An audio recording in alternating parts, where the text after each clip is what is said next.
Suamiku selingkuh saat aku hamil tua. Assalamualaikum warahmatullahi wabarakatuh. Halo Bunda sahabat Ainun. Semoga Bunda semuanya dalam keadaan sehat dan selalu bahagia ya. Kali ini Ainun akan membawakan cerita tentang Santi. Santi, seorang istri yang tengah hamil tua, ditinggalkan suaminya, Gilang, yang berselingkuh dengan rekan kerja mereka sendiri.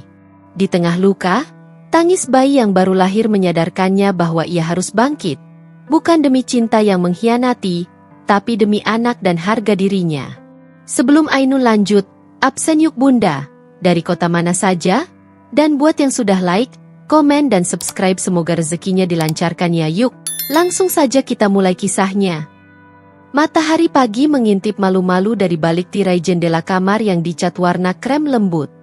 Burung-burung kecil bersahutan di dahan mangga yang rindang di halaman belakang. Di dalam kamar, Santi perlahan membuka matanya. Aroma khas bedak bayi, minyak kayu putih, dan bunga melati dari pot kecil di meja sudut memenuhi ruangan. Perutnya yang membesar bergerak pelan, seolah sang bayi ikut menikmati damainya pagi itu. Hari itu hari ke-36 masa cutinya. Ia sengaja mengajukan cuti lebih awal karena ingin mempersiapkan segalanya sendiri. Perlengkapan bayi, posisi tempat tidur, hingga bacaan-bacaan seputar kehamilan dan persalinan sudah ia pelajari dengan penuh semangat. Setiap pagi, Santi menyapa bayinya sambil mengelus perutnya, membisikkan doa-doa dan harapan sederhana. Semoga sehat, sempurna, dan kelak menjadi anak yang membanggakan. Tak lama, suara langkah kaki terdengar mendekat. Pintu kamar terbuka pelan. Pagi, Bunda. Sapa Gilang dengan senyum lebar sambil membawa nampan berisi sarapan. Santi tertawa kecil melihat isi nampan. Semangkuk bubur ayam tanpa sambal, segelas susu hangat, dan sepiring potongan buah segar. Masa kamu yang masak ini semua? Tanyanya geli, melihat potongan buah yang tak beraturan. Yap, chef dadakan pagi ini, sahut Gilang bangga. Mau impress istri yang lagi bawa calon pahlawan kecil kita. Santi tertawa geli. Kalau begini tiap hari, bisa-bisa aku nggak pengen kerja lagi nanti. Gilang duduk di sampingnya dan menyuapinya dengan sabar. Di sela suapan, mereka bercanda, membahas kira-kira wajah bayi mereka akan lebih mirip siapa. Gilang bersikeras anak mereka pasti tampan jika laki-laki dan cantik jika perempuan. Karena campuran, cantik ibunya dan karisma ayahnya, katanya sambil mengedipkan mata. Santi hanya menggeleng geli. Setelah sarapan, mereka duduk di ruang tengah sambil melihat-lihat daftar belanja perlengkapan bayi. Di dinding tergantung kalender besar yang penuh coretan, jadwal kontrol dokter, daftar belanja, ide nama bayi, bahkan catatan kecil seperti beli tisu basah, dan pesan jasa fotografer newborn. Rumah mungil mereka di pinggir kota ini memang tak besar, tapi terasa sangat hidup dan penuh cinta. Setiap sudutnya mencerminkan perjalanan panjang mereka sebagai pasangan muda. Foto pernikahan sederhana yang digantung di ruang tamu, tumpukan buku parenting di rak dekat televisi, dan boneka-boneka lucu hadiah dari teman-teman kantor saat Santi mengumumkan kehamilannya. Hari itu, mereka berencana belanja ke toko perlengkapan bayi terbesar di kota. Sepanjang perjalanan, Santi tak henti-hentinya memegang daftar belanja dan tersenyum sendiri. Ia ingin semuanya sempurna. Ia ingin kelahiran anak pertamanya menjadi momen paling indah dalam hidup. Di toko, Santi seperti anak kecil yang masuk taman bermain. Ia memegang baju-baju mungil dengan mata berbinar, mencoba gendongan bayi dengan serius, dan sesekali tertawa geli melihat Gilang kebingungan memilih warna selimut. Menurut kamu yang lebih cocok, warna biru laut atau abu muda? Tanya Santi sambil menunjuk dua pilihan. Gilang mengangkat bahu. Kalau menurut aku, kita beli dua-duanya aja, biar nggak salah pilih. Santi menatapnya tajam. Kamu kira aku mau buka toko perlengkapan bayi? Gilang tertawa, lalu mencubit lembut pipi istrinya. Bukan, tapi siapa tahu anak kita nanti kembar. Santi pura-pura melotot. Jangan bercanda begitu. Aku bisa pingsan nanti. Setelah puas berbelanja, mereka pulang dengan hati ringan. Mobil kecil mereka dipenuhi kantong plastik berisi perlengkapan bayi. Di rumah, Santi langsung menyusun semuanya dengan semangat. Menyusun botol susu di rak, menata baju di laci, dan menggantung mobile bintang-bintang di atas tempat tidur bayi. Sore menjelang malam, mereka duduk di teras belakang sambil menyeruput teh hangat. Langit mulai berwarna jingga, angin bertiup lembut, dan suasana terasa sangat damai. "Lang," kata Santi pelan, "aku bersyukur banget. Gak nyangka kita bisa sampai di titik ini. Rasanya hidup kita lengkap." Gilang mengangguk pelan. Ia menatap mata istrinya yang teduh, lalu menggenggam tangannya erat. "Belum sepenuhnya lengkap," katanya pelan. Santi menoleh. "Maksud kamu?" Gilang terdiam sejenak. Ia nyaris mengatakan sesuatu, tapi ia urungkan. Ada sesuatu yang sedang ia persiapkan diam-diam. Sesuatu yang besar. Sesuatu yang mungkin akan membuat Santi menangis bahagia. "Nanti aku ceritain. Tapi satu hal yang pasti, aku janji akan selalu jagain kalian berdua." Santi tersenyum. Matanya berkaca-kaca. Ia memeluk suaminya erat.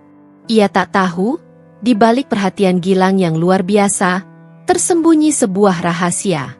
Tapi saat itu, ia memilih menikmati kebahagiaan yang sedang tumbuh perlahan.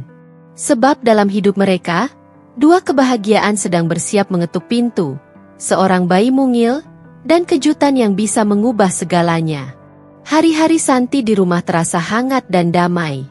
Rutinitasnya diisi dengan merapikan perlengkapan bayi, membaca buku kehamilan, mendengarkan musik klasik, dan menonton video tentang persiapan melahirkan.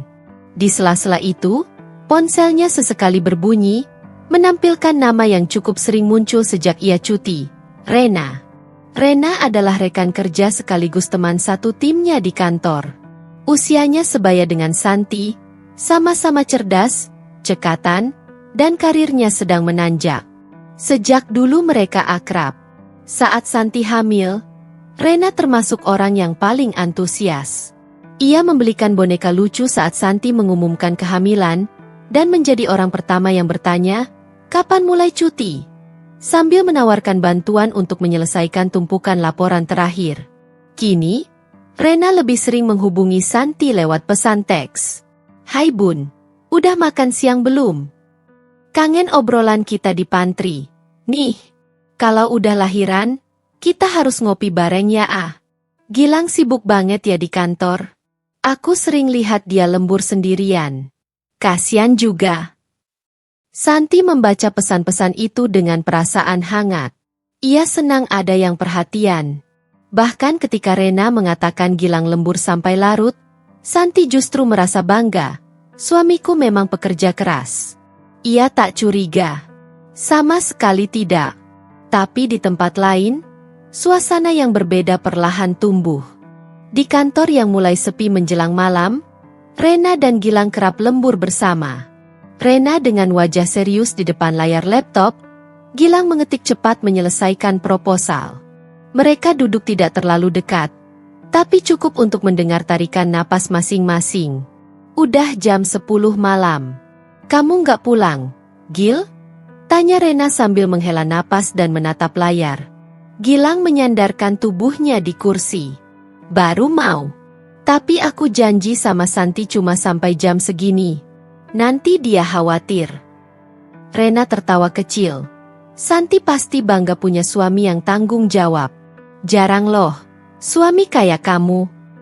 Gilang hanya tersenyum. Ia tak terlalu menggubris pujian itu. Tapi malam demi malam, kalimat-kalimat kecil dari Rena semakin sering keluar. Manis, halus, dan samar. Kalimat yang bisa bermakna apapun, tergantung siapa yang mendengarnya. "Kamu pasti capek ya? Jaga istri di rumah, kerja di kantor, dan harus mikirin semuanya sendirian. Kalau butuh teman cerita, aku ada kok." Gilang menoleh, sedikit heran, tapi Rena tetap menatap layar. Seolah kalimat itu hanya sekilas, tak perlu direspons. Tapi sejak saat itu, interaksi mereka mulai berubah. Rena kadang membawa kopi lebih, meletakkan satu cup di meja Gilang tanpa berkata apa-apa. Sesekali ia menyentuh lengannya sebentar saat menanyakan sesuatu. Hal tak kentara. Sementara itu, di rumah, Santi makin percaya diri menghadapi persalinan. Ia rajin mencatat perkembangan janin, menyusun jadwal kontrol, bahkan mulai menulis jurnal untuk calon anaknya. Ia merasa tenang, yakin bahwa suaminya mendukung penuh, dan teman-temannya pun tetap peduli. Suatu malam, ponsel Santi kembali berbunyi. Pesan dari Rena. Baru pulang. Lembur bareng Gilang, capek banget, tapi senang bisa bantuin dia. Santi membalas, makasih ya, Ren. Maaf jadi kamu yang repot. Aku beruntung banget punya teman kayak kamu. Rena tidak langsung membalas. Tapi di balik layar ponselnya, ia tersenyum samar. Beberapa hari kemudian, Santi mengirimkan foto hasil USG terbaru ke grup kantor. Banyak yang memberi ucapan, termasuk Rena.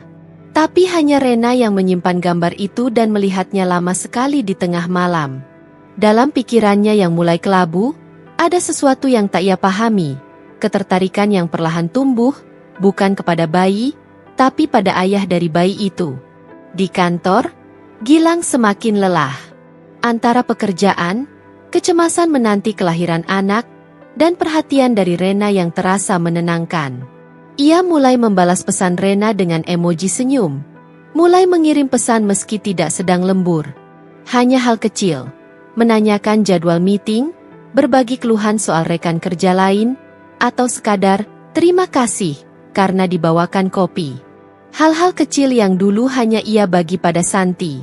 Santi mulai merasa sedikit sepi. Ia mencoba mengusir rasa itu dengan menyibukkan diri, mengatur ulang kamar bayi, menyulam nama sang anak di kain kecil, membuat video diari kehamilan. Tapi diam-diam, ia mulai merindukan obrolan panjang dengan Gilang di malam hari. Kini, Gilang lebih sering tertidur duluan atau pulang dengan wajah lelah. Aku khawatir kamu terlalu capek, kata Santi suatu malam, memijat tangan Gilang yang dingin. Gilang tersenyum singkat. Nggak apa-apa. Ini semua demi kamu dan si kecil. Dan Santi percaya. Seutuhnya. Sebab cinta kadang membuat seseorang buta terhadap sinyal-sinyal kecil.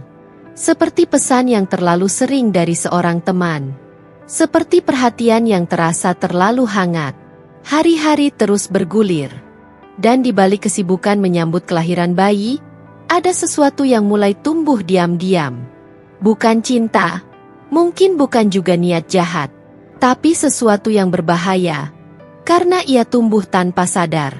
Di antara rekan kerja, yang terlalu dekat. Semakin mendekati hari persalinan, semakin sering Santi berbicara sendiri di rumah.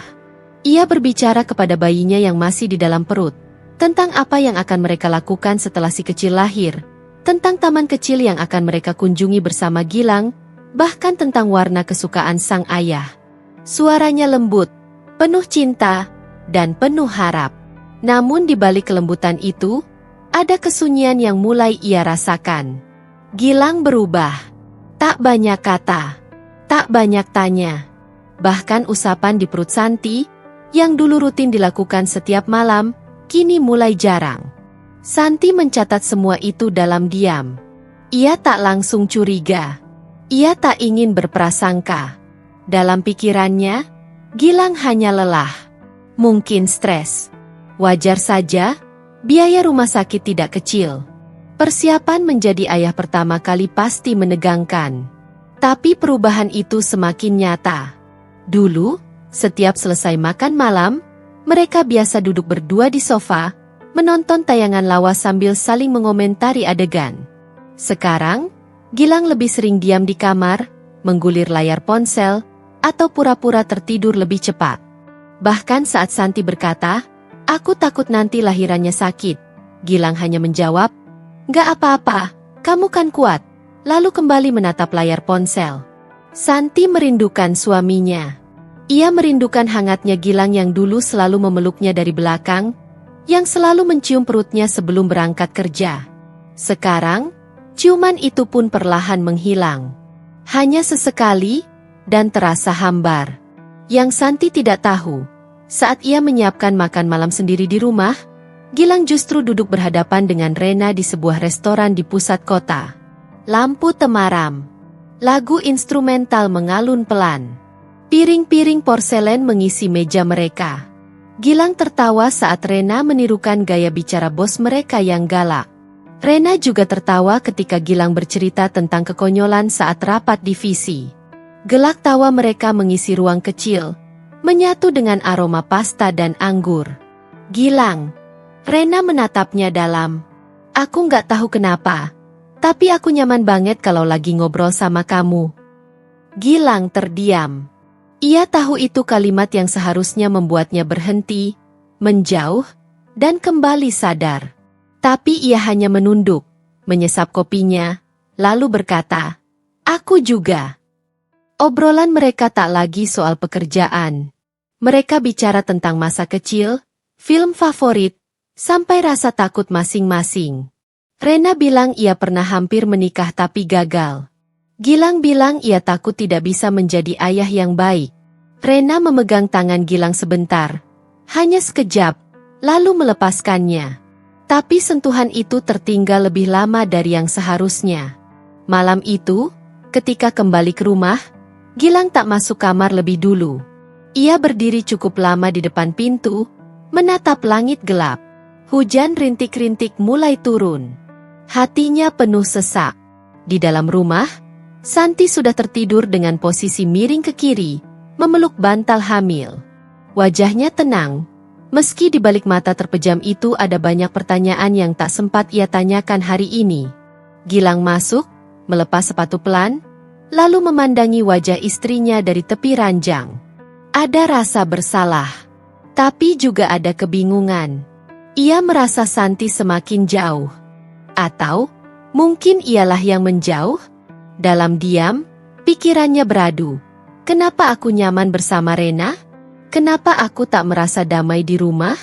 Kenapa aku tak bisa lagi bicara seperti dulu kepada istriku sendiri? Di sisi lain, Santi mulai merasa ada yang tidak wajar. Suatu malam, saat Gilang mandi, Santi tak sengaja melihat notifikasi di ponsel suaminya. Pesan dari Rena. Terima kasih untuk malam ini. Kamu selalu bisa bikin aku lupa kalau dunia ini berat. Jantung Santi berdetak cepat. Ia tidak langsung membuka pesannya. Ia hanya menatap layar itu lama sekali. Hening. Tiba-tiba semua suara di rumah seperti lenyap. Bahkan detak jarum jam pun seolah membisu. Ketika Gilang keluar dari kamar mandi, Santi langsung memalingkan pandangannya dan pura-pura tertidur. Tapi malam itu, perasaannya pecah. Ia menangis dalam diam. Tangis yang tak bersuara tapi terasa tajam. Keesokan paginya, Gilang kembali berangkat kerja lebih pagi dari biasanya. Tak ada pelukan, tak ada ciuman, tak ada pesan singkat seperti dulu. Hanya suara pintu yang tertutup perlahan. Dingin, jauh. Di ruang tengah, Santi duduk lama sambil memandangi layar ponselnya. Ia membuka galeri, melihat foto-foto lama, foto pernikahan mereka, foto bulan madu, dan video Gilang memegang tes pack positif dengan mata berkaca-kaca. Kemana perginya laki-laki yang dulu sangat mencintai keluarga ini? Batinnya bertanya. Tapi ia tidak mengucapkannya. Ia hanya menunduk. Dan sekali lagi, mengelus perutnya. Maafin ayahmu ya, Nak. Mungkin ayah cuma lagi bingung. Bunda nggak tahu harus bagaimana. Tapi bunda janji akan tetap kuat buat kamu. Dan di sanalah ia duduk, dalam ruang yang dipenuhi bayangan kenangan. Sementara di luar sana, rasa cinta yang dulu ia yakini tak akan berpindah, perlahan mulai mencari tempat lain untuk bersandar.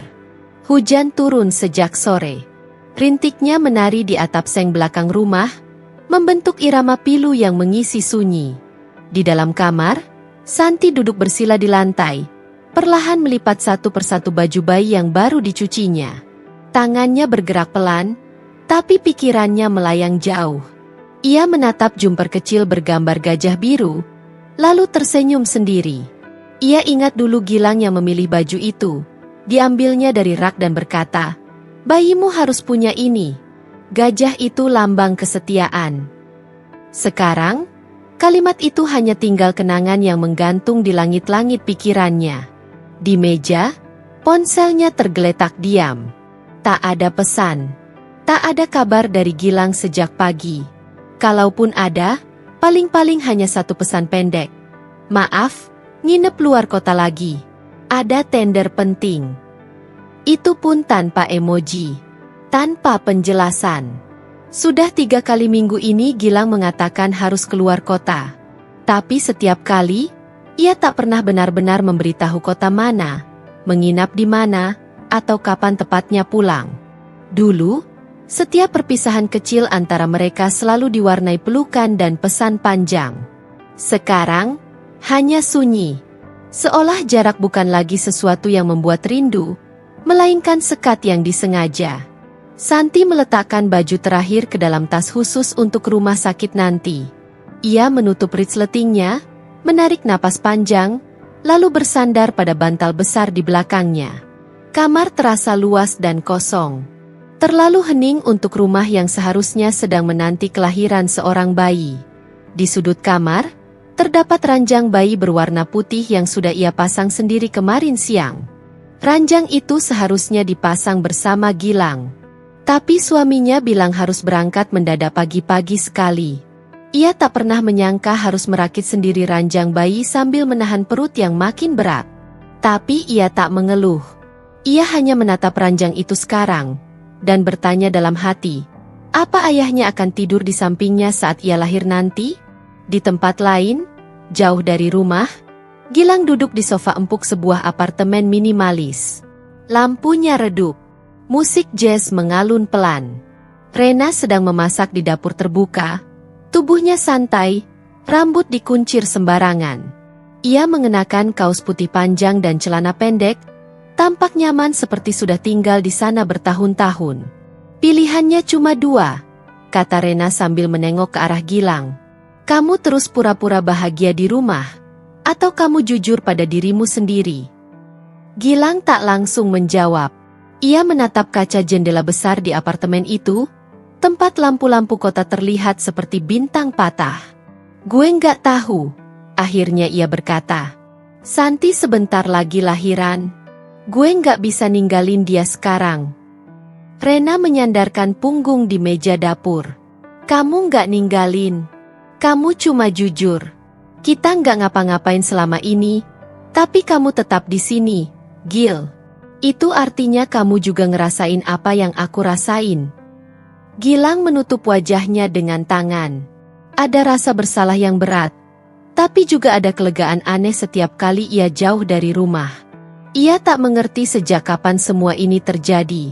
Sejak kapan Rena menjadi tempat pulangnya pikiran, saat tubuhnya masih tinggal bersama istrinya yang sedang hamil tua. Sementara itu, malam di rumah Santi semakin larut. Hujan belum reda.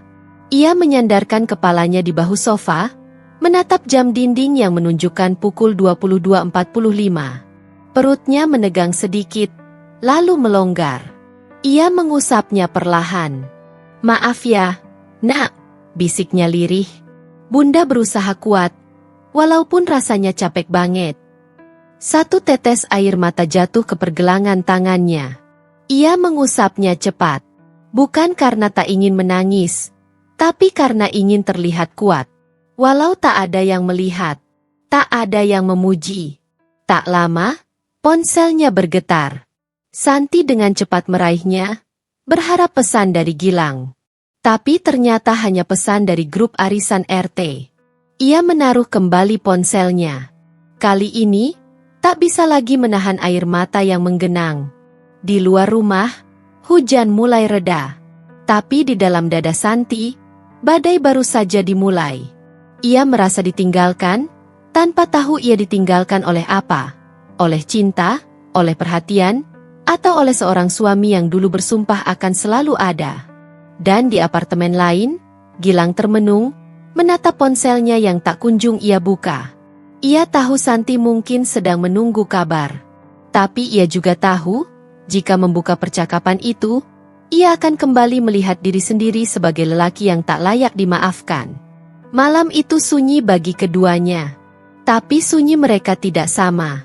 Santi sunyi karena kesepian. Gilang sunyi karena memilih. Dan terkadang, pilihan yang paling menyakitkan bukanlah ketika ditinggalkan, melainkan ketika seseorang yang kau cintai mulai berpindah pelan-pelan, tanpa kau sadari, dan tanpa pernah benar-benar kembali. Tanggal 24 bulan itu, pukul 3.12 dini hari, dunia yang hening mendadak riuh oleh tangis pertama seorang bayi laki-laki. Tangis yang memecah malam, yang seharusnya membawa bahagia, haru, dan rasa syukur tak terkira. Tapi tidak semuanya seindah harapan. Di ruang bersalin yang hangat namun penuh ketegangan, Santi berjuang sendirian.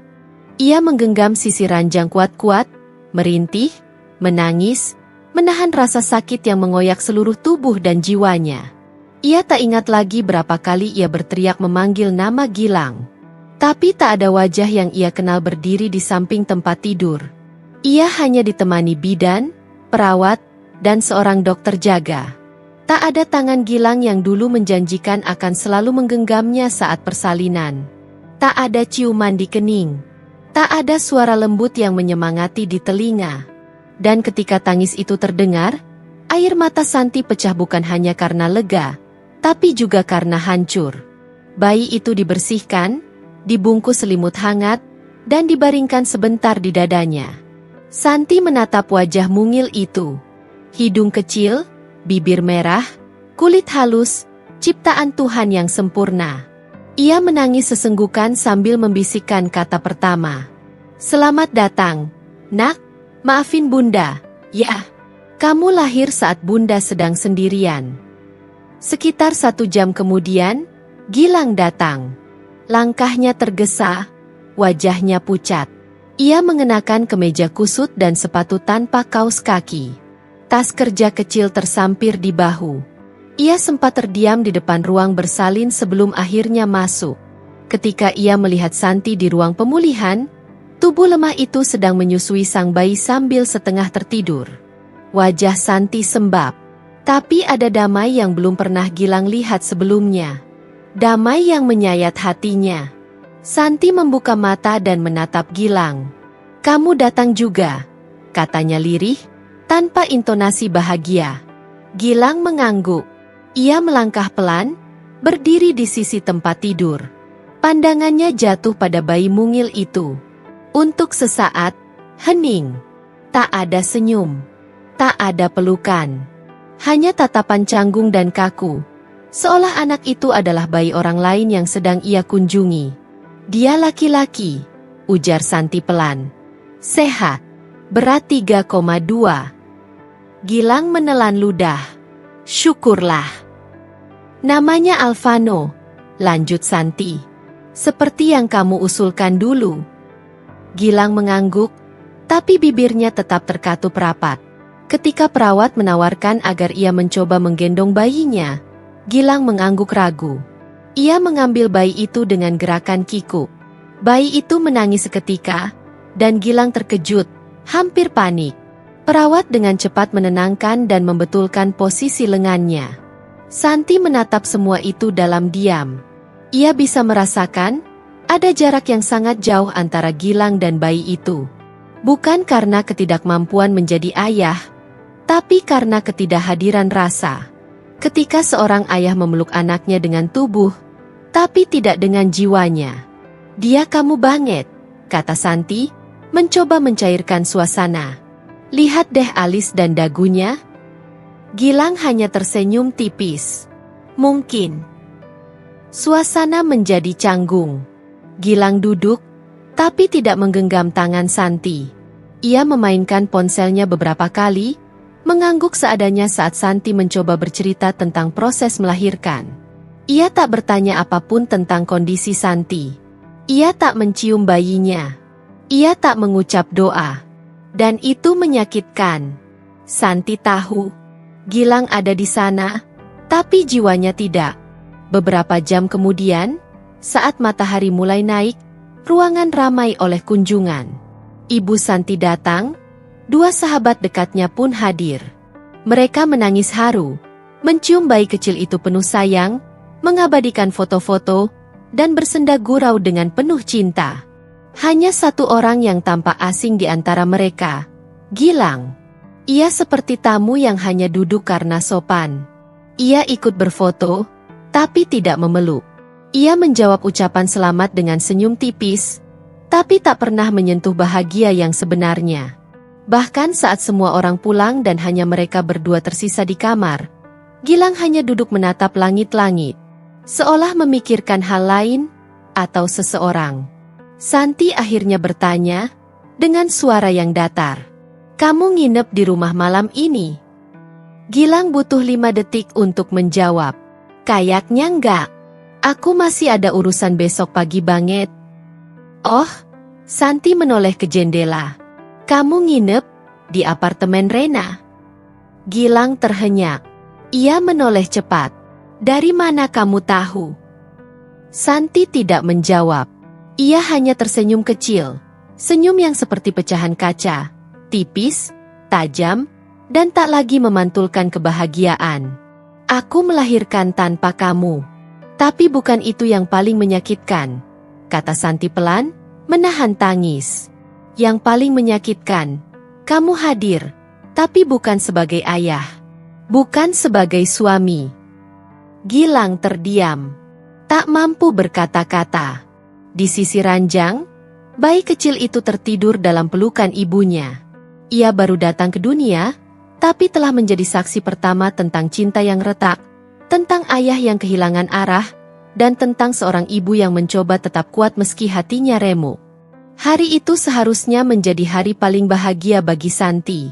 Tapi kadang, tanggal kelahiran juga bisa menjadi tanggal kematian bagi sebuah rasa yang tak lagi pulang. Hari itu langit cerah, tapi tidak ada kehangatan di dalam hati Santi. Sudah 7 hari sejak Alvano lahir ke dunia. 7 hari penuh begadang, tangis bayi, nyeri bekas jahitan, dan pelukan diam yang tak pernah cukup. Tapi Santi tetap menjalani semuanya dengan tegar. Ia tidak ingin anaknya lahir dalam rumah yang penuh keluhan. Maka setiap malam, ketika Alvano terbangun dan menangis, Santi bangkit dengan senyum lelah, menyusui dengan penuh kasih, lalu menimang pelan sambil menyenandungkan lagu yang biasa ia nyanyikan sejak dalam kandungan. Namun pagi ini berbeda. Pagi itu, saat suara ketukan pintu terdengar, ia sedang menidurkan Alvano di dalam box. Ia membuka pintu sambil menggendong bayi dengan tangan kiri. Seorang kurir berdiri di depan pagar dengan wajah datar, menyodorkan sebuah amplop coklat besar. "Untuk Bu Santi," katanya. Santi mengucapkan terima kasih, menandatangani bukti terima, dan masuk kembali ke dalam. Ia duduk di ruang tamu. Tangannya gemetar saat membuka amplop itu. Isinya, 1 lembar surat resmi, permohonan cerai. Santi terdiam. Nafasnya tercekat. Matanya menyapu setiap kata. Setiap kalimat hukum yang terasa seperti tombak menancap satu persatu ke jantungnya. Pada bagian bawah halaman pertama, ada tulisan tangan Gilang. "Santi, maafkan aku. Aku rasa kita sudah tak cocok lagi. Aku sudah terlalu jauh berjalan. Aku ingin mengejar kebahagiaan yang baru. Tolong, jangan benci aku." Gil. Sekuat apapun seseorang, tidak ada yang siap menerima surat cerai seminggu setelah melahirkan anak pertamanya. Tak ada luka yang sepadan dengan ini. Santi menunduk, tubuhnya gemetar hebat. Air mata jatuh, tapi ia tak menangis dengan suara. Tangisnya seperti retakan yang sunyi, perlahan tapi menghancurkan. Santi memeluk Alvano lebih erat. Bayinya tertidur pulas, tak tahu apapun. Tak tahu bahwa ayahnya telah pergi, bukan hanya dari rumah, tapi dari komitmen yang pernah mereka bangun bersama. Setelah lama terdiam, Santi bangkit pelan. Ia berjalan ke kamar, meletakkan surat itu di meja rias. Ia duduk di depan cermin, memandang dirinya sendiri. Wajahnya tampak pucat, rambut acak-acakan, mata sembab. Tapi ia tak menemukan rasa benci kepada Gilang. Yang ada hanya luka dan kehilangan.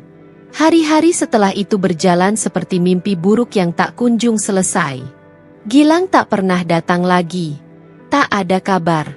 Tak ada penjelasan tambahan. Ia hanya mengirimkan surat dari jauh. Seteganya itu. Namun, Santi tidak larut dalam tangis sepanjang waktu. Ia tahu ada satu makhluk kecil yang membutuhkannya utuh. Ia mulai menata dirinya sendiri. Ia membatasi tamu. Ia lebih banyak menghabiskan waktu hanya berdua dengan Alvano. Ia menangis saat menyusui, tapi tetap menatap mata bayinya dengan cinta. Ia menuliskan isi hatinya dalam jurnal, bukan untuk menyimpan dendam, tapi untuk menyelamatkan kewarasannya. Suatu malam, setelah Alvano tidur, Santi menulis surat balasan untuk Gilang. Bukan untuk dikirim. Hanya untuk melepaskan. Gilang, aku tidak akan bertanya kenapa. Karena aku tahu pertanyaan itu pun tidak akan kamu jawab dengan jujur. Aku tidak akan memintamu kembali. Karena orang yang pergi dengan kehendak sendiri, tidak pantas ditarik kembali dengan air mata. Yang ingin aku katakan hanya satu hal. Terima kasih karena sudah memberi aku Alvano. Darimu, aku mendapat satu anugerah yang tidak akan pernah aku sesali. Dan jika kamu merasa ini jalan kebahagiaanmu, maka pergi saja. Jangan menoleh. Jangan merasa bersalah. Karena aku tidak akan lagi menunggumu. Santi. Ia melipat surat itu dan menyimpannya di dalam buku catatan bayi Alvano, tepat di belakang foto USG pertama. Malam itu, Santi tidur dengan tenang untuk pertama kalinya sejak melahirkan. Ia tidak memikirkan siapa yang meninggalkannya. Ia hanya memikirkan siapa yang akan selalu ia perjuangkan. Anak kecil bernama Alvano. Dan besok, ia akan mulai menata hidup barunya sebagai seorang ibu tunggal. Tanpa suami, tanpa kemewahan, tapi dengan harga diri yang tak bisa dibeli kembali oleh siapapun. Karena ada saatnya air mata berhenti menjadi bukti kelemahan. Ia menjadi bukti bahwa seseorang sudah bangkit. Dan Santi sudah sampai di titik itu. Pagi itu, Santi baru saja selesai menidurkan Alvano. Matanya sayu, tubuhnya masih terasa lemah meski sudah 2 minggu lebih berlalu sejak persalinan. Ia berusaha kembali ke rutinitas pelan-pelan. Menjemur pakaian, menyeduh kopi sendiri, bahkan mulai membuka email untuk mengecek hal-hal yang tertunda selama cuti. Tapi luka di hatinya masih menganga. Sore itu, teleponnya berdering. Nama yang muncul di layar membuat jantungnya berdegup. Dina, mantan rekan kerjanya, satu divisi dengannya dulu sebelum cuti. Santi? Suara Dina terdengar ragu. Dina?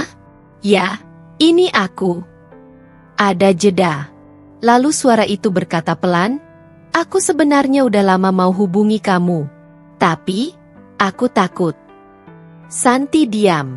Ada sesuatu dalam nada suara Dina yang tidak seperti biasanya. Dan Santi, entah kenapa, sudah bisa menebak arahnya. Ada apa, Din? Aku tahu Gilang dan Rena. Aku tahu mereka sudah dekat. Dari jauh sebelum kamu lahiran. Santi tak langsung merespons. Ia seperti dibekap udara dingin. Napasnya mendadak pendek. Sejak kapan? Suaranya nyaris tak terdengar. Sejak kamu mulai cuti. Awalnya cuma lembur bareng, terus mereka sering pulang bareng juga. Aku kira cuma sebatas kerjaan. Tapi lama-lama, banyak yang lihat mereka makan berdua. Bahkan kadang Rena suka jemput Gilang di parkiran sore-sore. Santi menutup matanya. Setiap kalimat dari Dina seperti pisau yang menambah luka. Tapi anehnya, ia tidak merasa kaget. Ia hanya merasa hancur.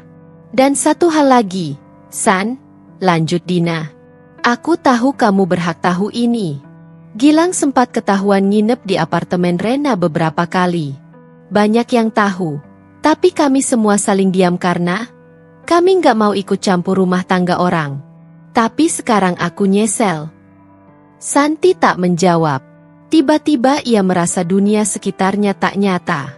Dinding rumah seolah berputar. Suara Dina memudar seperti gema di lorong kosong. Ia hanya menatap langit-langit rumahnya sambil menggenggam telepon lebih erat. Seolah jika ia menjatuhkannya, maka segalanya akan runtuh bersamaan. Maafkan aku, San. Aku tahu aku harusnya bicara lebih awal. Suara Dina lirih di seberang. Santi menarik napas panjang. Terima kasih, Din. Setidaknya sekarang aku tahu semuanya. Setelah panggilan itu ditutup, Santi duduk lama di sofa ruang tamu, memeluk lututnya seperti anak kecil. Di pangkuannya, bayinya tertidur pulas dalam bedong biru langit. Tangis tak langsung keluar.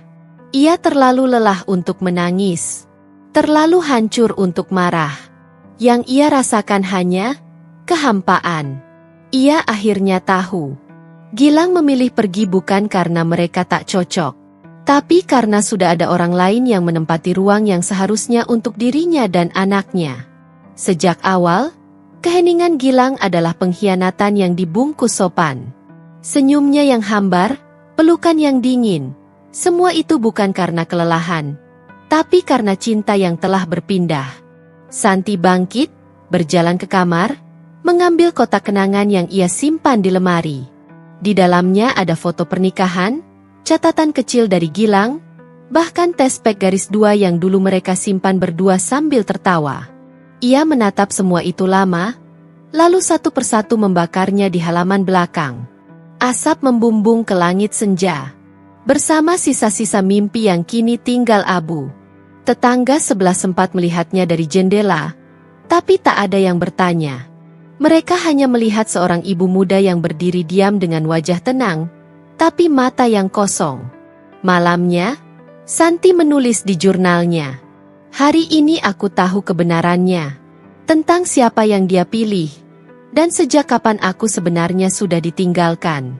Tapi aku tak akan meratap lagi, karena aku tahu, jika seseorang bisa tega menyakitimu saat kamu paling lemah, maka dia tidak layak disebut bagian dari hidupmu yang akan datang. Mulai sekarang, aku hidup untuk satu hal, Alvano. Anak yang lahir dari luka, tapi akan tumbuh dalam cinta. Santi menutup jurnalnya. Ia menatap bayi yang sedang tidur di sampingnya, lalu berbisik dengan suara yang tenang namun tajam. Bunda nggak akan kalah.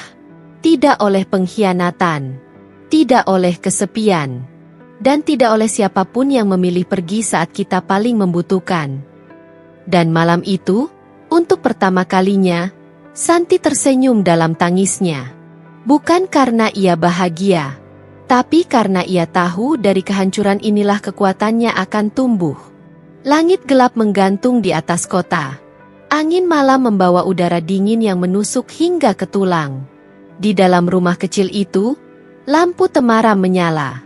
Aroma balsem bayi dan ASI bercampur di udara. Di tengah ruang tamu, Santi duduk terpaku di sofa, mata menatap kosong ke dinding yang tak menjawab apapun. Hari-harinya seperti mimpi buruk yang tak kunjung usai. Setiap bangun pagi, ia harus menahan rasa perih di tubuh yang masih dalam masa pemulihan, sambil menimang bayi yang menangis minta disusui. Setiap malam, ia harus berdamai dengan keheningan yang dulu dipenuhi suara tawa dan canda bersama Gilang. Kini hanya tangis Alvano, dan kadang, tangisnya sendiri yang menemani. Sudah beberapa kali ia mencoba menulis surat balasan untuk Gilang. Surat yang penuh amarah, tuduhan, dan luka. Tapi setiap kali surat itu selesai ditulis, ia robek dan buang. Hatinya ingin membalas, ingin melawan. Tapi sesuatu di dalam dirinya menahannya. Sampai malam itu datang. Malam ketika Santi duduk di kamar dengan tangan di kepala, rambut acak-acakan, napas memburu, dan pikiran dipenuhi kata-kata. Kenapa aku yang harus menanggung semua ini? Kenapa aku yang ditinggal? Kenapa dia bahagia, dan aku remuk? Tangannya hampir saja meraih ponsel dan mengetik pesan panjang kepada Gilang, berisi semua amarah, penghinaan, dan keputusan untuk menyeretnya ke meja hukum. Tapi sebelum jarinya menyentuh layar, Alvano menangis. Tangis itu tajam, panik, lapar dan kesepian. Santi refleks berdiri. Ia menggendong Alvano, memeluknya, lalu duduk di tepi ranjang sambil menyusui dalam diam. Dalam keheningan itulah, ia menemukan jawabannya. Anak kecil ini tak tahu apa-apa tentang pengkhianatan. Tak tahu tentang luka ibunya. Ia hanya tahu bahwa dunia adalah dada hangat bundanya. Pelukan yang tak pernah telat, dan suara lembut yang menenangkan. Air mata Santi jatuh, satu demi satu. Ia menunduk dan mencium dahi Alvano. Maafin Bunda, nak. Bunda hampir kalah. Bunda hampir jadi orang yang dipenuhi benci. Padahal kamu butuh Bunda yang waras, yang kuat, yang mampu bikin kamu percaya bahwa dunia ini masih bisa jadi tempat yang baik. Malam itu, sesuatu dalam diri Santi berubah. Bukan karena ia melupakan semua rasa sakit, tapi karena ia memutuskan untuk tidak dikuasai olehnya. Keesokan harinya, ia bangun lebih pagi dari biasanya. Ia mengenakan baju yang rapi, mencuci rambutnya, merapikan kamar, dan menyusun ulang daftar pengeluaran. Ia mulai membuka laptop yang telah lama mati dan menghidupkan kembali akunnya di platform kerja lepas yang dulu sempat ia pakai. Ia menulis satu kalimat besar di dinding kamarnya. Aku tidak akan kalah. Aku akan menang, dengan tenang. Beberapa hari kemudian, ia bertemu pengacara perempuan yang direkomendasikan temannya.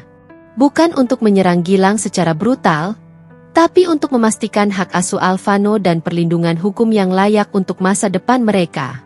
Ia menjawab pertanyaan hukum dengan tenang. Bahkan saat pengacaranya berkata, jika kamu ingin menuntut atas dasar perselingkuhan, kamu punya dasar kuat. Santi hanya menggeleng pelan. Aku tidak ingin berperang untuk membalas. Aku ingin berperang untuk menjaga.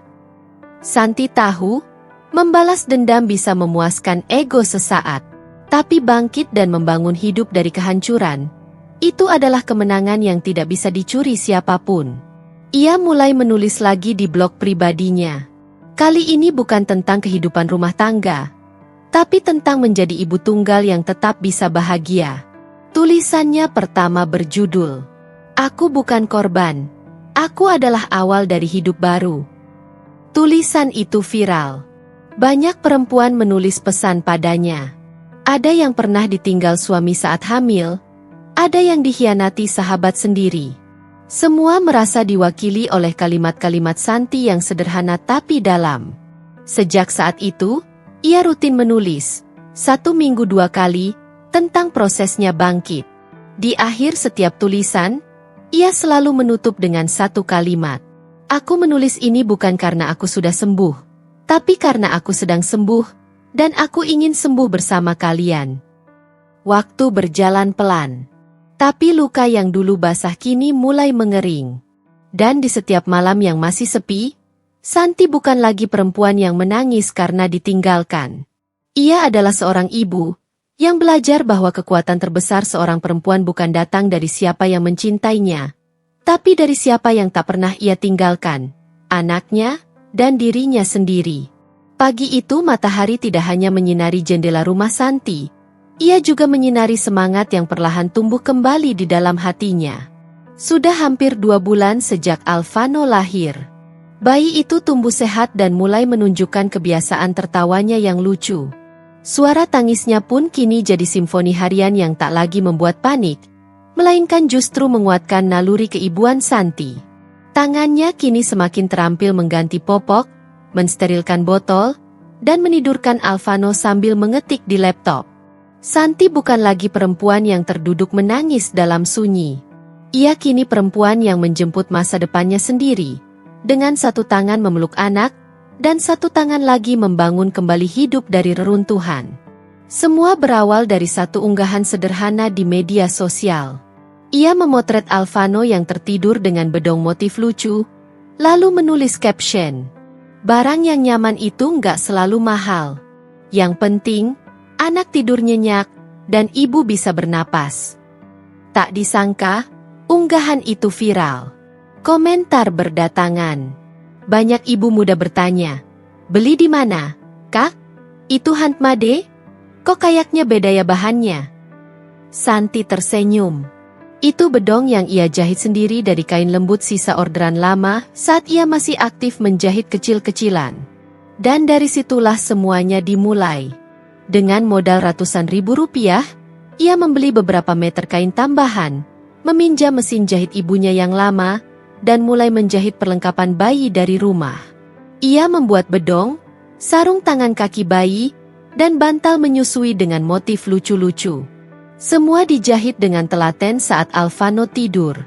Kadang-kadang, saat sedang menyusui, ia juga menjawab pesan pelanggan lewat ponsel dengan tangan satu.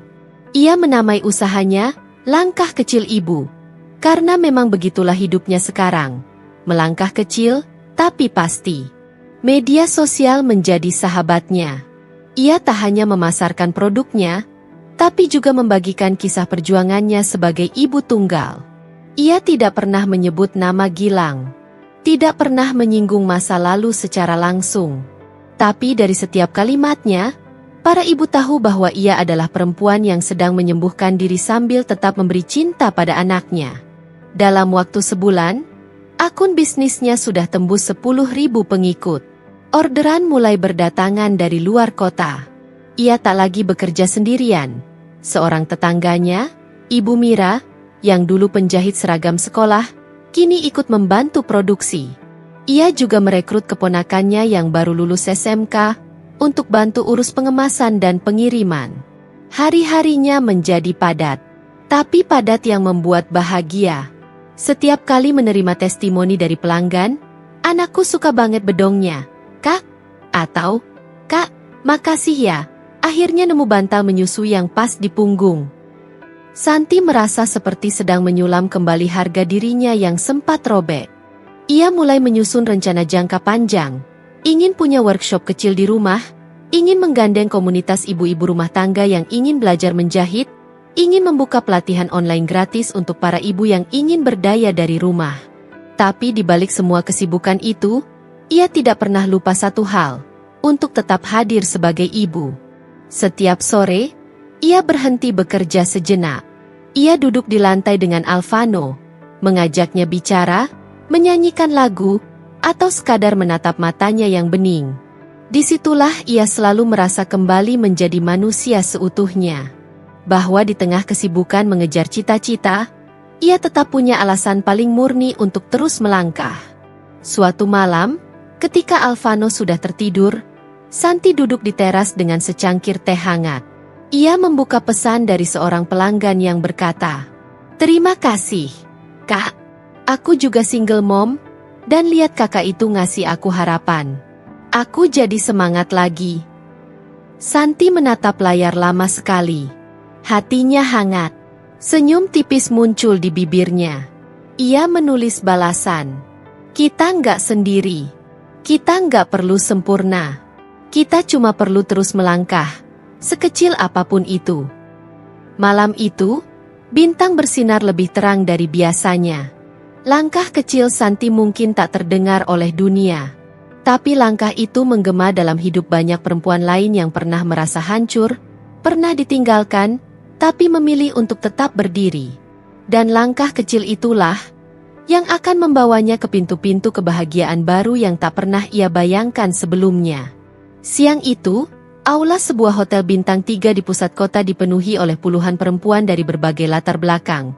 Ibu muda, ibu tunggal, calon orang tua, bahkan beberapa profesional yang bekerja di bidang anak dan keluarga.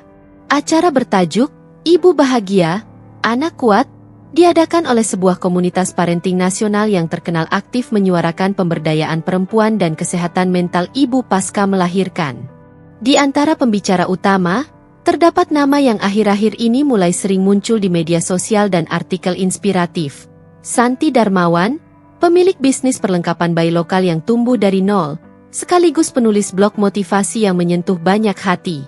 Hari itu, Santi mengenakan tunik putih gading sederhana dengan jilbab abu muda. Riasannya ringan, wajahnya bersih, matanya tenang namun dalam. Ia tidak berdandan untuk pamer.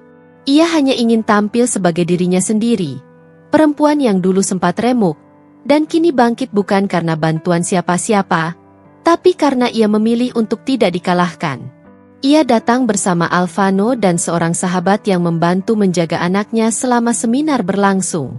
Di ruangan yang sama, duduklah dua sosok yang tak disangka akan hadir, Gilang dan Rena. Mereka bukan tamu undangan langsung. Rena, yang kini bekerja sebagai bagian dari tim promosi produk bayi salah satu sponsor acara, mengajak Gilang ikut serta karena penasaran dengan pembicara utamanya. Rena bahkan sempat berseloroh. Katanya, si ibu ini viral karena ditinggal suami waktu hamil. Tapi aku lihat Instagramnya. Kok, dia malah kayak jadi motivator, ya? Gilang hanya tertawa hambar saat itu. Ia tidak tahu bahwa yang dimaksud Rena adalah Santi, perempuan yang dulu pernah ia ucapkan janji setia dalam pelaminan, dan kemudian ia tinggal dalam luka yang tak pernah ia urus. Sampai MC menyebutkan nama, dan Santi naik ke podium, membawa kertas catatan, tersenyum tenang. Gilang terdiam. Wajahnya menegang. Rena yang semula santai, menegang perlahan. Ia melirik Gilang, mencoba mencari penjelasan dalam tatapan matanya. Santi tak menunjukkan keterkejutan. Ia sudah belajar untuk tidak bereaksi pada hal-hal yang tak layak diberi tempat di dadanya. Matanya menyapu audiens, lalu ia mulai bicara. Saya Santi. Seorang ibu. Seorang perempuan. Seorang penyintas. Ia berhenti sejenak. Suaranya bulat dan mantap. Pernah suatu masa saya merasa hancur. Ditinggal bukan hanya oleh orang yang saya cinta, tapi juga oleh rasa percaya diri saya sendiri. Saya pikir, hidup saya selesai di sana. Beberapa hadirin mulai diam tak berkedip. Ada yang mulai menahan air mata, termasuk Gilang. Tapi hari itu, ketika saya ingin menyerah, saya mendengar suara tangis anak saya. Tangis itulah yang menyelamatkan saya. Bukan motivasi, bukan dukungan orang lain, tapi suara paling jujur yang pernah saya dengar, suara anak yang lapar akan kasih sayang, bukan kesedihan. Santi menatap ke arah mikrofon. Tangannya menggenggam lembar catatan, tapi matanya tak pernah melihat ke bawah. Ia berbicara dari hati. Ia berbicara untuk perempuan yang pernah ia kenal, dirinya sendiri yang dulu. Saya bangkit. Bukan karena saya hebat, tapi karena saya tahu, dendam tidak akan pernah membayar susu anak saya. Amarah tidak akan membayar listrik. Rasa malu tidak akan membuat anak saya tidur dengan nyaman. Jadi saya simpan itu semua. Lalu saya menjahit. Satu demi satu. Dan ternyata, yang saya jahit bukan hanya bedong bayi, tapi juga harga diri saya. Tepuk tangan mulai bergemuruh. Tapi Santi tetap tenang. Dan hari ini, saya tidak hadir untuk menceritakan luka. Saya hadir untuk menunjukkan bahwa luka bisa sembuh. Bahwa seorang ibu, seberat apapun bebannya, tetap bisa berdiri, asal ia memilih untuk mencintai dirinya sendiri. Setidaknya seperti ia mencintai anaknya. Saat sesi tanya jawab dibuka, seorang peserta dari belakang bertanya, Bu Santi, kalau boleh tahu, orang yang pernah meninggalkan ibu, apa dia pernah minta maaf? Santi tersenyum. Pertanyaan itu seperti peluru. Tapi ia menjawab lembut, tidak. Tapi saya sudah memaafkan. Karena memaafkan bukan hadiah untuk dia, tapi untuk saya sendiri. Gilang menunduk. Punggungnya kaku. Ia tak bisa menatap ke depan lagi. Rena gelisah. Mereka berdua seperti ditelanjangi di ruang publik tanpa menyebut nama. Setelah acara selesai, beberapa peserta berebut bersuah foto. Anak-anak bermain di sekitar ruangan. Alvano tertawa digendong tantenya yang membantunya hari itu. Gilang mendekat. Santi sedang berdiri sendiri di sisi aula, menenangkan Alvano. Santi, suara itu lirih. Ia menoleh, menatap Gilang. Tenang. Hai, katanya. Sederhana, tanpa getar, tanpa keretakan. Gilang mencoba bicara, tapi Santi mengangkat tangan pelan. Kita tidak perlu bicara soal masa lalu. Kita sudah selesai, Gilang. Bahkan sebelum surat itu sampai ke tanganku, kita sudah selesai. Gilang menggertakkan gigi. Matanya berkaca-kaca. Kamu? Luar biasa, Santi. Santi mengangguk. Terima kasih. Tapi aku nggak butuh itu darimu. Lalu ia menggendong Alvano lebih erat, tersenyum pada anaknya, lalu melangkah pergi. Punggungnya tegak, langkahnya ringan. Sementara Gilang berdiri kaku di tempatnya, menyadari bahwa ia pernah memiliki permata, dan kini hanya bisa menatapnya dari kejauhan, tak bisa menjangkau, apalagi mengulang. Di hari itu, Santi tak hanya menjadi pembicara seminar. Ia menjadi simbol kebangkitan bagi banyak perempuan. Dan bagi seseorang yang dulu meninggalkannya, ia menjadi kenangan yang tak akan pernah bisa digapai kembali. Hari itu hujan turun perlahan. Daun-daun basah, jalanan lengang, dan langit seperti ikut murung. Tapi di dalam rumah Santi, aroma kayu manis dari kukusan bubur bayi menghangatkan udara. Alvano baru saja tertidur setelah belajar duduk untuk pertama kalinya. Santi duduk di sampingnya, mencium ubun-ubun anaknya dengan sayang, lalu beranjak ruang kerja kecil di sudut rumah. Ia membuka laptop, mengecek pesanan terbaru, dan membalas email kerjasama dari sebuah toko besar yang tertarik dengan produk langkah kecil ibu. Tapi sebelum ia sempat mengetik balasan, sebuah pesan masuk di ponselnya. Nama yang muncul di layar membuat jari-jarinya berhenti. Gilang. Pesan itu pendek. Boleh ketemu? Cuma sebentar. Aku janji. Santi menatap layar lama sekali. Ia tidak marah. Tidak juga takut. Tapi ia merasa cukup. Namun ada bagian dari dirinya yang ingin tahu. Bukan karena masih menyimpan harapan, tapi karena ingin menutup cerita dengan titik, bukan tanda tanya. 2 hari kemudian, mereka bertemu di sebuah kafe kecil di pinggiran kota. Tempat itu dulunya pernah mereka datangi saat awal menikah. Tempat di mana Gilang dulu pernah bercanda bahwa mereka akan punya 3 anak dan hidup sederhana tapi bahagia. Kini, ia duduk berhadapan dengan Santi. Wajah Gilang lebih kurus, mata cekung, dan rambutnya tampak jarang dirawat. Ia mencoba tersenyum, tapi jelas terlihat canggung. Santi hanya diam, menunggu. Aku nggak akan lama, kata Gilang membuka percakapan. Aku cuma mau minta maaf. Santi menatapnya. Tenang. Untuk apa? Gilang menunduk. Jemarinya memainkan sendok di atas meja. Untuk semua yang aku lakuin. Ninggalin kamu, Alvano. Ngecewain kamu di saat kamu paling butuh aku. Santi tak menjawab. Gilang melanjutkan, aku bodoh. Aku kira Rena bisa jadi pelarian. Aku kira dia bisa bikin aku merasa hidup. Tapi ternyata dia juga sama kayak aku. Sama-sama nggak tahu apa itu setia. Dia selingkuh juga. Sama mantan bos kami. Dan sekarang dia pergi. Hilang. Ada kesunyian menggantung di antara mereka. Santi menghela napas pelan. Kamu datang ke sini untuk bilang kamu nyesel? Ya? Gilang mengangguk. Aku nyesel banget. Sumpah, Santi, kamu perempuan terbaik yang pernah aku punya. Dan aku hancurin itu semua.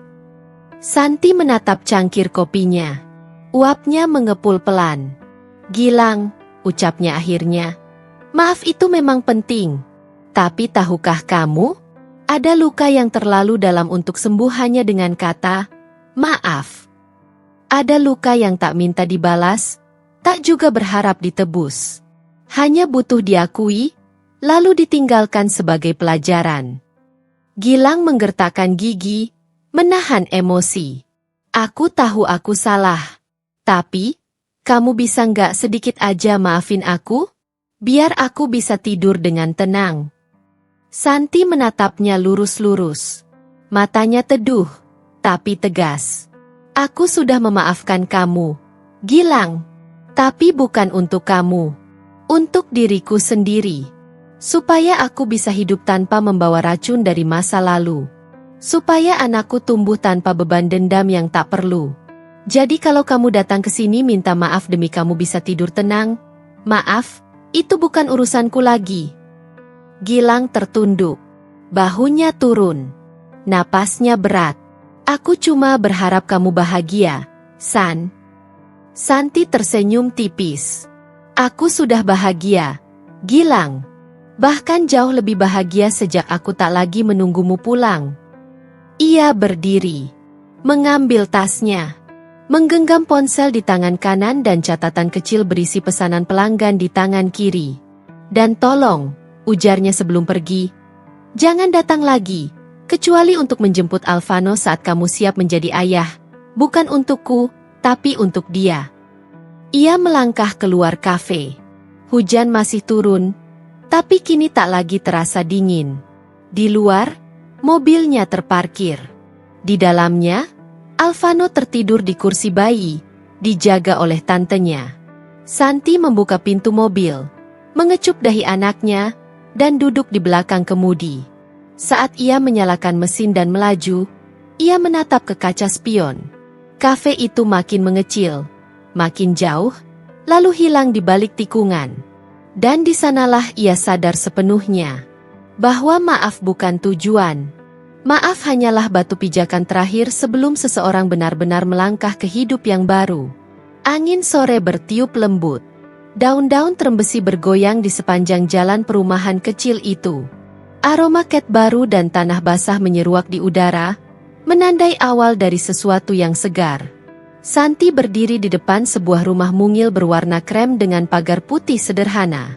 Bukan rumah besar, bukan mewah, tapi dari terasnya, matahari sore bisa masuk lewat jendela, dan suara burung terdengar jelas dari atap. Di atas pintunya tertulis plat kayu kecil. Langkah kecil, cinta besar. Di samping Santi, berdiri seorang bocah laki-laki berusia 2 tahun lebih. Alvano, yang kini sudah bisa berjalan dan celoteh, meski kadang masih belum jelas ucapannya. Ini rumah kita ya, Bunda? Tanyanya polos. Santi mengangguk, lututnya berlutut sejajar dengan anaknya. Ia menatap mata bening itu, dan menjawab lembut, "Iya, Nak.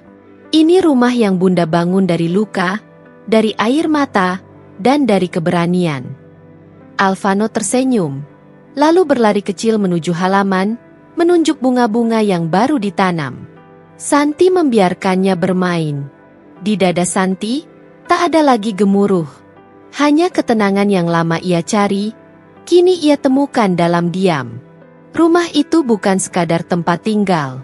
Itu adalah simbol kebangkitannya.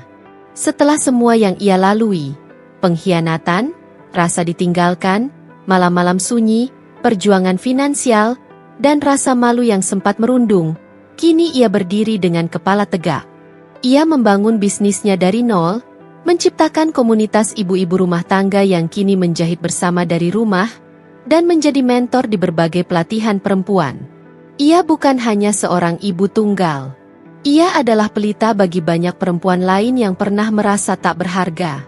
Tak jarang, media lokal menulis kisahnya.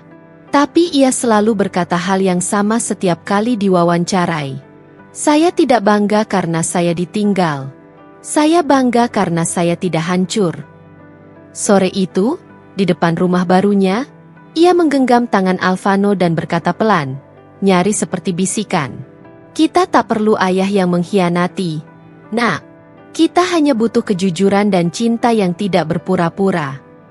Alvano, belum sepenuhnya mengerti, hanya menatap wajah ibunya dan membalas, "Bunda cinta Alvano." Santi tersenyum. Air mata menggenang di ujung matanya. Bukan karena sedih, tapi karena syukur yang tak terbendung. Bunda cinta Alvano lebih dari apapun. Mereka masuk ke rumah. Di ruang tamu kecil itu, ada rak buku, mainan edukatif, dan foto-foto kecil yang digantung dengan benang dan penjepit kayu.